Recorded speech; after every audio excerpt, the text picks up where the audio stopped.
Salut salut!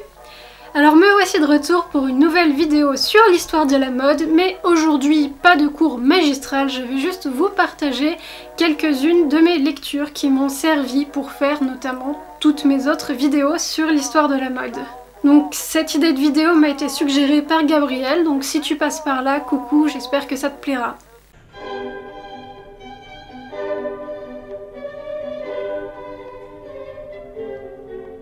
Alors on va commencer tout de suite par le premier livre. Bon, vaut mieux commencer par le premier en général.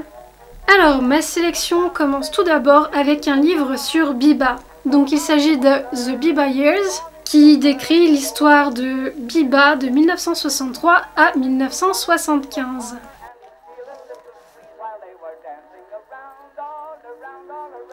Alors, voici la bête.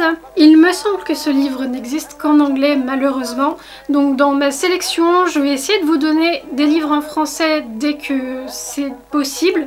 J'aurai aussi des livres gratuits à vous proposer, mais malheureusement certains ne seront qu'en anglais.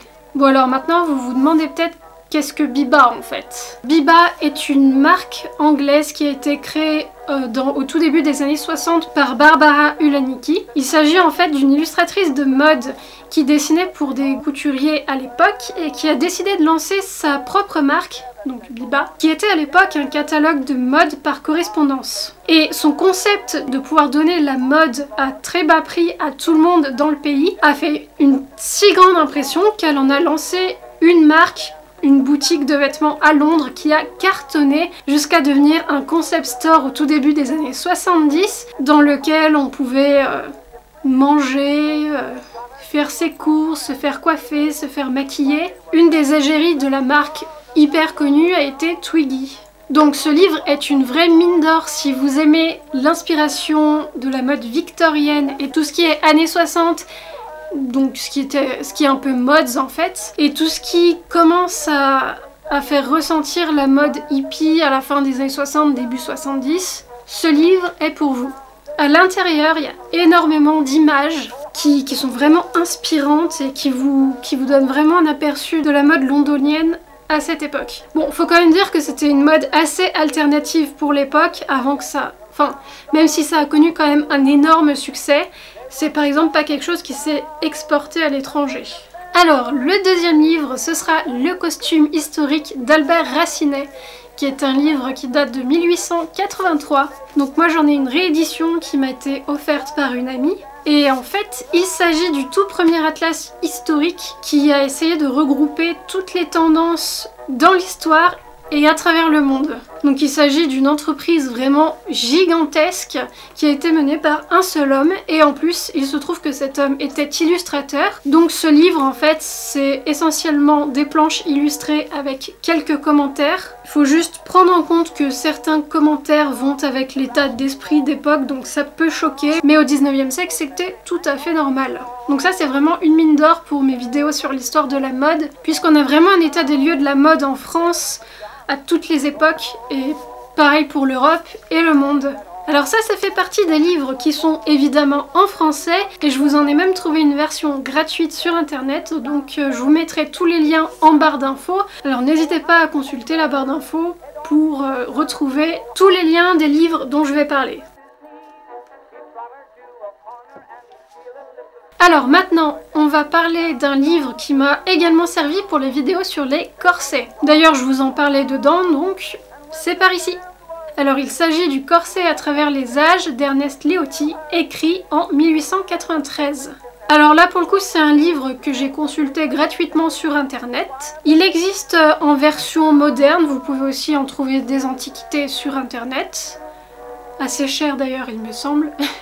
Donc autant profiter de la version gratuite. Donc dans ce livre, l'auteur retrace toute l'histoire du corset, de ses ancêtres, de l'Antiquité jusqu'à ses jours en 1890. Donc là aussi c'est vraiment passionnant, et ce qui est vraiment intéressant c'est qu'il a aussi accompagné tous ces textes d'illustration. Et ça permet vraiment de se donner une idée de certains corsets, surtout des plus anciens, parce qu'on n'a pas forcément d'objets qui ont pu survivre jusqu'à nos jours. Donc c'est vraiment une petite mine d'or aussi. C'est très court, très facile à lire, donc celui-là je vous le recommande fortement. Maintenant, je vais vous parler d'un livre que j'ai emprunté à une amie, mais que je ne peux pas vous présenter ici. Il a été traduit en français, je vous ai mis un lien vers Amazon pour l'anglais et le français. Donc il s'agit de L'Art du Glamour de Dita Von Teese, qui a été écrit en 2006. La version anglaise, c'est The Art of the Tease. Alors celui-là, il va pas vraiment traiter d'histoire de la mode, mais en fait ce que j'aime bien, c'est que Dita, dans ses costumes, essaye quand même de donner une touche très historique par les matières qu'elle emploie et surtout l'esthétique qu'elle essaye d'approcher. Il y a aussi, il me semble, pas mal d'images de tout ce qui est son univers années 50, donc c'est vraiment intéressant pour ça. Je trouve que c'est une très grande source d'inspiration, que ce soit au niveau des couleurs, des formes, enfin de tout son univers. Donc c'est pour ça que je vous conseille ce livre. Après il y a une deuxième partie sur l'art du fétiche, bon ça qui m'intéresse beaucoup moins, c'est pas trop mon truc, mais c'est toujours intéressant de voir la richesse de son univers, très très inspirant. Alors maintenant, un livre que j'ai dans ma bibliothèque.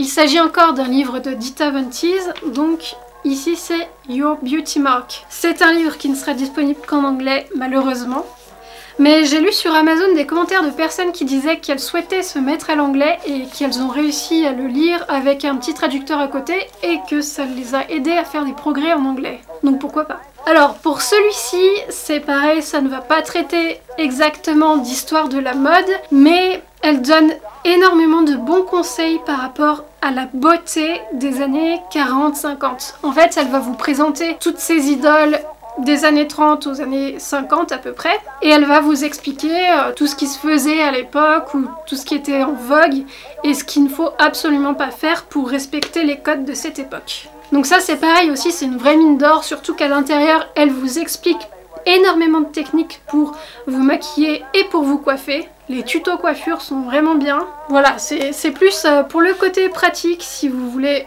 vous habiller ou vous maquiller comme une pin-up.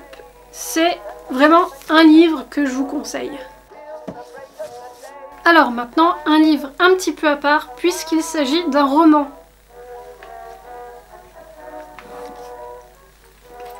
Bon, et là je sais que ça va en faire râler certains, car c'est un petit pavé, il s'agit de La Curée d'Émile Zola. Donc pourquoi je vous le conseille? C'est parce que dedans, il y a des descriptions infiniment précises de toutes les tenues qui sont portées par la haute société de la fin du 19e siècle. Et si vous aimez la mode comme moi, si d'autant plus vous êtes passionné par le 19e siècle, vous allez vraiment apprécier ce livre. Enfin surtout, toutes les parties qui concernent les tenues des dames de l'époque. Bon après, évidemment, il est clair que dans les romans du 19e, vous avez souvent des descriptions des costumes. Je pense à Balzac par exemple, qui décrit pas mal aussi les costumes qui sont portés par les hommes et par les femmes. Mais si je vous conseille celui-ci en particulier, c'est vraiment qu'il y a une énorme partie du roman qui est consacrée à décrire les tenues de l'héroïne. Et voilà pour les lectures que je peux vous conseiller. Il est vrai que j'ai une petite collection pour l'instant et la plupart des sources que je trouve sont plutôt sur des articles ou des extraits de livres que je n'ai pas lus en entier.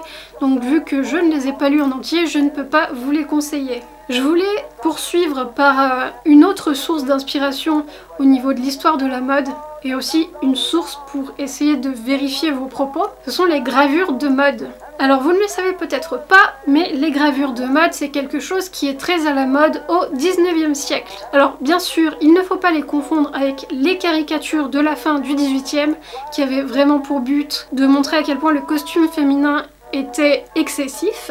Il faut savoir que les gravures de mode ça commence en 1778 avec un recueil qui s'appelle La Galerie des modes et costumes français dessinés d'après nature. La gravure de mode connaît vraiment un grand essor au 19e siècle. Vous pouvez chercher gravure de mode sur le Bon Coin, vous en trouverez des tas. D'ailleurs, un petit conseil, ne les achetez pas au-dessus de 10-20 € pièce car c'est de l'arnaque sinon. Vous pouvez en trouver dans les friperies pour 5 €. Donc voilà, comme vous pouvez voir, moi j'en ai petite collection dans ma chambre. L'objectif c'est de me faire un mur rempli de gravures de mode. On n'y est pas tout à fait, mais presque. D'ailleurs, vous pouvez voir au centre que j'ai une petite carte postale originale de Biba du début des années 70 que j'ai trouvée sur eBay. Voilà, donc pour conclure cette vidéo, je pense que évidemment je vais continuer ma collection de livres sur la mode puisqu'il s'agit d'un domaine qui me passionne. Je pense que mes prochains achats, donc comme je le disais, ce seront des gravures de mode et également des livres sur l'histoire de la mode plutôt centrés sur le XXe siècle. Notamment j'aimerais bien avoir des livres sur l'épopée de très grands créateurs comme Chanel, Dior ou Yves Saint Laurent, histoire de vraiment maîtriser les bases de la haute couture du XXe siècle. Et voilà pour ces quelques idées de livres, j'espère que ça vous aura donné envie de découvrir de nouvelles choses. Et surtout, j'aimerais aussi savoir si vous aviez des livres à me conseiller, puisque comme je le disais, je compte agrandir ma collection dans la bibliothèque. Alors surtout, donnez-moi vos incontournables, ça m'intéresse énormément. Bon alors la vidéo se termine, je tiens quand même à m'excuser pour ma voix qui est un peu étrange. En ce moment, tous les soirs, j'ai des extinctions de voix et malheureusement, je ne tourne que le soir car j'ai trop de travail la journée. Donc voilà, je m'excuse pour ce petit désagrément, j'espère que ça ne vous aura pas été trop gênant. Donc je vous dis merci de m'avoir suivi jusqu'ici et à bientôt pour une prochaine vidéo. Salut salut!